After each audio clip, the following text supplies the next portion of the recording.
So hello everybody and welcome to my astrology energy forecast for April 2018. This is one of the most intense and powerful months of the year. We've got a lot of cycles beginning, a lot of cycles ending, some very rapid revolutionary astrology and some very slow and dense energies that we're also going to have to work through. The quote that came to mind as I was tuning into the frequency of this month was from Paulo Coelho, and he says that life will test our will either by everything happening all at once or nothing happening at all, and that really encapsulates the vibration of April to me. We are still at the beginning of this month and up until the sun moves into Taurus around the 19th of April. We are still working with the Capricorn Aries square that has dominated much of the March astrology. And this energy has been really quite frustrating for many people as we are feeling the springtime energies. We're wanting to move forward, to initiate new beginnings in our life, to make changes, to clear out the old and bring in the new. Yet Mercury retrograde in the sign of the Ram and Saturn and Mars and Pluto in the sign of the Goat are really calling us, really testing us, really challenging us, making us slow down, making us review the things that we are wishing to set in motion, asking us to be sure if we're really devoted, if we are really, really willing to commit to what we are wanting to birth into the world at this time, this season of Astara. So we're going to begin April on a very similar note to the one that we've been working with, as Mars and Saturn finally come together in conjunction in Capricorn. And I know that many of you have been feeling this already and we will still be feeling it for another week after the exact conjunction happens. And this is really an energy that can help us to learn about our frustrations, to help us learn about our reaction to challenges. Are we going to breathe, ground ourselves and find a way to rework any problems or issues that are arising, any anger, any fiery emotion that is threatening to rise up? Are we willing to take a step back from it and view it from a higher perspective and find a better way to do things? Or are we going to erupt? Are we going to crack under the pressure? Saturn is the Lord of Karma and he really tests us. So he's going to throw obstacles and delays in our pathway. He's going to see how hard we're willing to work to achieve our goals.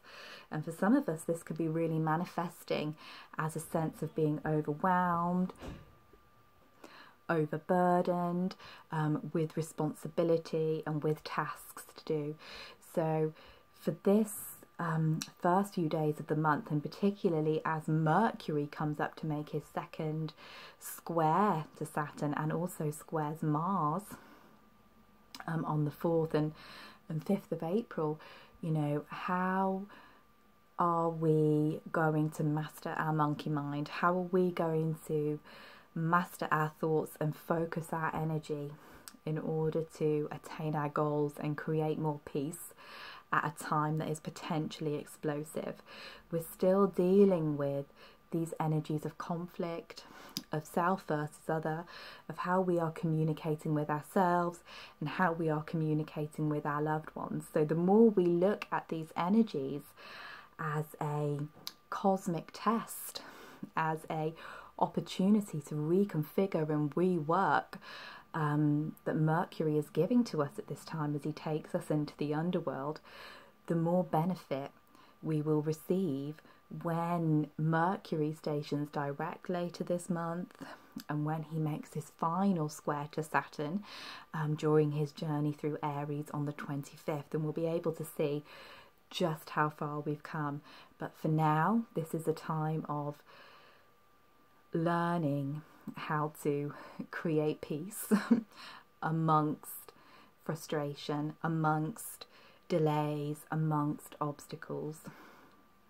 So as we move deeper into the month, we will find ourselves doing some fairly intense shadow work, particularly towards the end of April, but beginning on the 11th, when the Sun squares Pluto. The Sun in Aries square Pluto, Lord of the Underworld in Capricorn, on the same day as Mars in Capricorn creates a harmonious trine to Venus in Taurus. So this is a really kind of rich, dense, earthy energy that can put us really in tune with our bodies, in tune with our desires, in tune with our passions, but will also take us into the underworld. Wherever Pluto is, we are diving into the deepest corners of our psyche. And when we have Sun square Pluto, our shadows are being illuminated so that they can be transformed and healed. So this is a really beautiful day for doing any kind of healing work or therapy that's going to help you release any trapped emotions, any darkness that you feel that you are carrying. So Mercury is going to station direct on the 15th of April, ending his underground sojourn in Aries.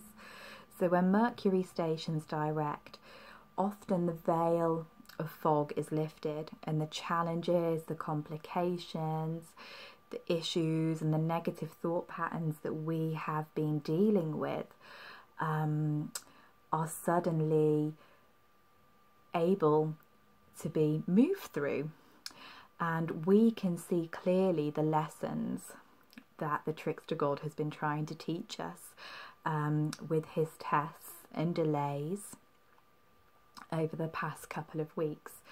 So this is an energy of clarity, but not necessarily moving forward, because we know that the days around Mercury's station are still very sticky. It's not like he moves direct and everything moves forward again. It takes a little while for him to pick up speed. And also around this time, Saturn, the taskmaster, is going to also be slowing down in preparation for his retrograde journey, which will actually officially begin on the 18th of April. So this can be quite a heavy, sticky vibration. It can feel quite oppressive, and things can feel like they're getting worse and denser instead of lighter around this time. But we just need to be patient and wait for Mercury to pick up speed, and wait for Saturn to really settle into his retrograde period as well, which I'll talk about a little bit more in a minute. But in between the station of Saturn and Mercury mid-month, we have the Aries new moon. So this is the first new moon of the astrological year, and is normally a time where, you know, astrologers and intuitives are encouraging us to really plant the seeds of what we wish to create. You know, planting the seeds at this springtime energy, and you know, we receive the harvest at the Aries full moon, which happens during Libra season around September time. But this year's Aries new moon is sandwiched between these two powerful stations. So again, we have this energy of think about what you're setting into motion. What are you really willing to commit to? Because Saturn and Capricorn have no patience for Aries' need for instant gratification. So the manifestations that we set into motion at this time are going to be things that we have to really work towards, that we have to expel a lot of effort to achieve. So really think if you are willing to devote yourself to what you are seeding at this time. The Aries new moon itself will be in conjunction with Uranus, the liberator, the change bringer, and in square to Pluto. So the Pluto-Uranus square came into effect in 2012, and many astrologers will credit the Pluto-Uranus square that unfolded over the following years as, you know, the cycle that initiated us into the new paradigm, the cycle that initiated us into the fall of the old structures, the old energy, the old reality, and the birth of the new. Uranus and Pluto are both very transformational energies, whereas Uranus is like the lightning strike of change. He can be looked upon as similar to the Tower card in tarot. So where Uranian energy is, you know, things that we thought were built on solid ground, that were structured and secure, can come tumbling down in an instant, which is why he's known as the bringer of revelation. Uranus is the bringer of the Aquarian age and the fifth dimensional consciousness. So where he is activated, we are naturally going to have to let go of the old so that we can bring the new into our lives. And Pluto is the great transformer, the great eliminator. So when these two energies collide, everything feels like it's breaking down around us and in our world, and we can find ourselves heading into a crisis as truths are revealed that force us to change. So this new moon is powerfully activating this energy. So we can expect around this time many revelations, insight. Pluto is the illuminator of the psyche. So insight into what needs to be changed, what needs to be let go of before we can move forward, before we can do the building that Saturn in Capricorn, who is stationing at this time, is requiring of us. So this is a really quite a chaotic mixture of energies that's going to be surfacing around this time. So the best way that we can work with this is to be really willing to let go of those limitations that are holding us back, really willing to work with Uranus and Pluto to liberate ourselves, to be ready to build with Capricorn over the next couple of years as he transits through, to be willing to build with Saturn over the next couple of years as he transits through Capricorn. So this moon can open up a vortex of change in our lives. So let us just be aware of the intentions that we are sending out into the cosmos. And Saturn will station direct around the 6th of September, and we will start to see the results of some of our hard work. On the 17th of April, we have one of the most important shifts of the astrological year.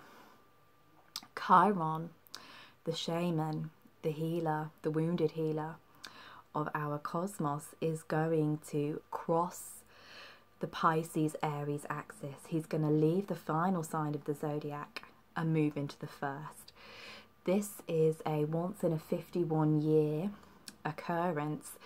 And when we have the wounded healer moving into Aries, the initiator of the new, we can see that a whole new cycle of healing is going to begin for us collectively.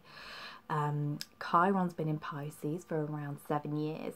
And during that time, we may have found ourselves looking outside of ourselves for a saviour, looking for someone to come and heal us, to come and rescue us. We may have found ourselves getting caught up in codependency, in addiction, in other negative and self-sabotaging behaviour patterns in an attempt to create healing for ourselves. As Chiron moves into Aries, he initiates a whole new paradigm. He tells us that we are responsible for our own healing. You know, we are our own best healer. We are the shaman or the medicine man or the medicine woman. that can heal ourselves. This is going to be a huge shift around the divine masculine as well, healing the masculine within ourselves and in our world. At the same time as Chiron shifts signs, we will find Lilith and Mars, our divine masculine archetype, meeting together in the sign of Capricorn, the sign of what we call the patriarchy or the old world order.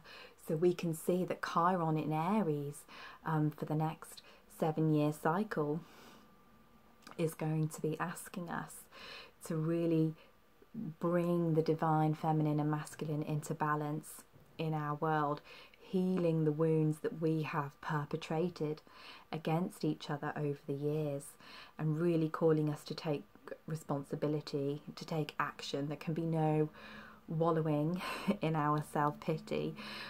With Chiron in Aries, he's going to be really igniting the warrior spirit within us all and bringing forth new modalities, new ways of dealing with these old issues that we may have been feeling plagued by over the past cycle. So this is a really, really exciting shift, and it's one of the major cosmic upgrades that we will be experiencing this year. The other major one is going to be Uranus moving into Taurus, which will be happening next month, and we'll talk about that. But this is a huge shift for us collectively, and Chiron is going to be moving backwards and forth between the final degrees of Pisces and the first degrees of Aries from now until January 2019. So we're kind of clearing up our old pain and finding ways to come into the new. So the next major event of April is going to be on the 22nd, when Pluto stations retrograde. So we mentioned a little bit about Plutonic energy earlier in the video, and when a planet stations, its energy is felt very, very strongly by us throughout the cosmos.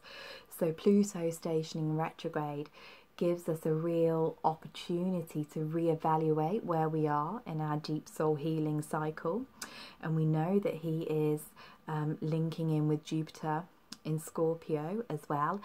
So during this time, we can find the gold in our shadows. We can find the illumination, the healing that comes when we are willing to look at our own hidden face. Pluto energy and Scorpio energy really remind us that life is a balance of opposites, and if we try and suppress and deny our negative or shadow selves and feelings that we find uncomfortable or unspiritual, that we will only create more damage in the long term. With these energies, to feel, to let it all rise up, is to allow ourselves to step into healing, to step into wholeness. If we are denying our shadow, then we are denying half of ourselves, and we are losing a lot of our vital life force by suppressing those hidden emotions. And particularly this can take us back to the subject of anger again, as just as Pluto is stationing and at its most powerful, Mars, who is often referred to as his lower octave, both of these planets are said to rule over the sign of Scorpio, with Mars being the ancient ruler and Pluto being the more modern one. So this energy can really put us in touch with how we feel about our own anger and how we feel about our own power, because the two are closely intertwined. If we're suppressing one, we're often suppressing the other, and that's when we can create, you know, depression, anxiety, stuck energies in our body. You know, particularly when we suppress our anger, we can create problems in the liver and stomach areas. So we can become really aware of this. And Pluto and Mars are often referred to as malefic planets in ancient astrology, because both of them can have a the effect of provoking anger or violence, or creating fear-based situations. So this is a time where we may see some fearful events happening on the world stage again. So it's really important that we allow ourselves to react in whichever way feels healing to us, without denying the shadow and the deeper emotions that are rising.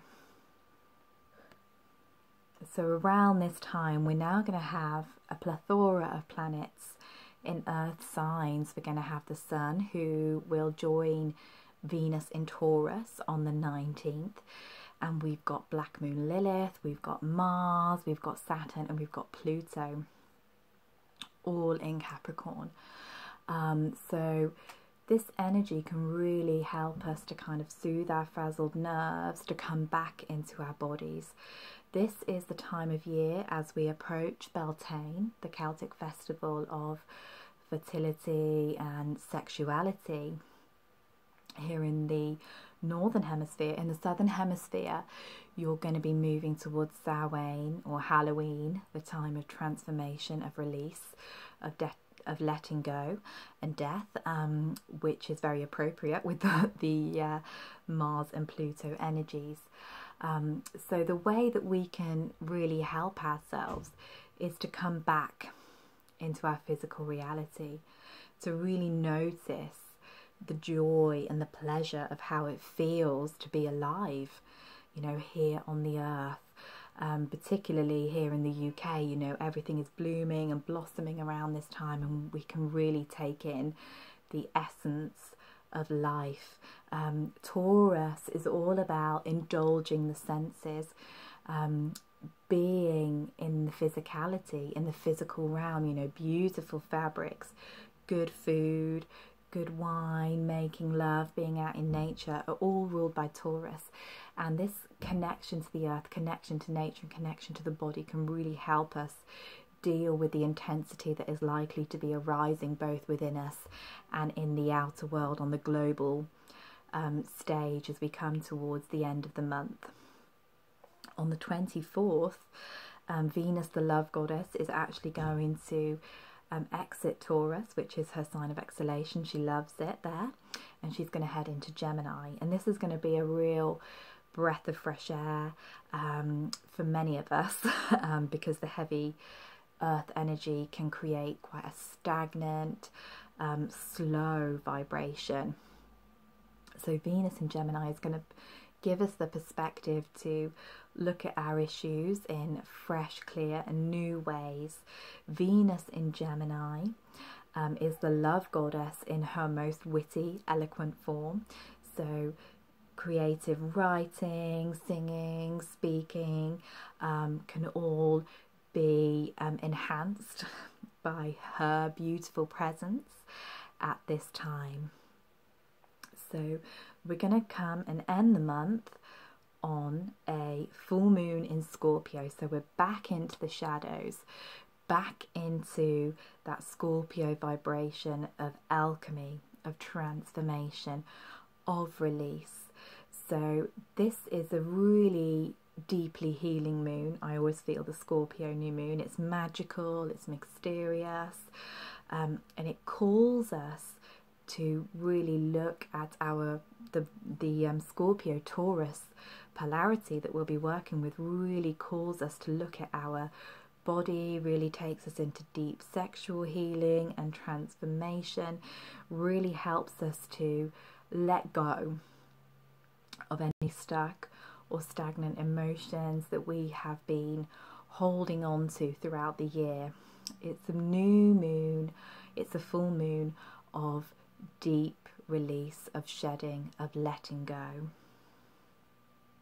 So this is the perfect time for rituals to help you to release, to help you symbolically shed the past, let go of all of these shadowy emotions that have been likely, you know, bubbling under the surface throughout the second half of April. So as we can see, we have a month that is challenging and intense on many different levels. So for us to move through it with grace and ease,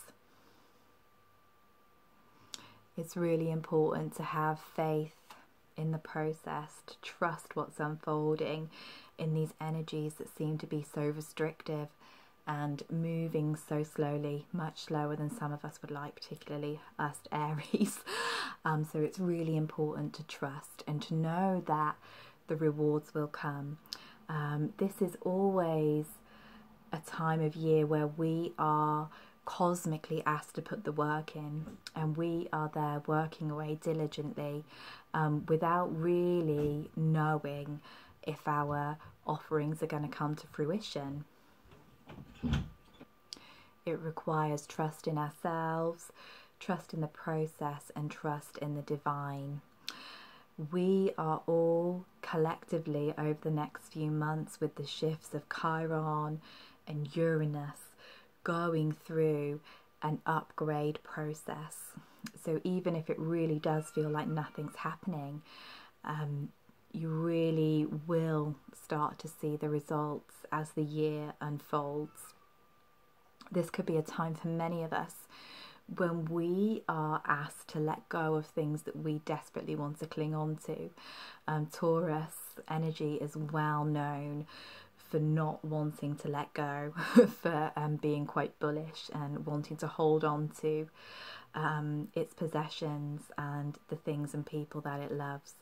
But the Pluto energy calls us into release, into letting go, into transformation. So the more we can be graceful about letting go of what is no longer working, the more we will be able to integrate these upgrades in our life, in our physical bodies, in our work.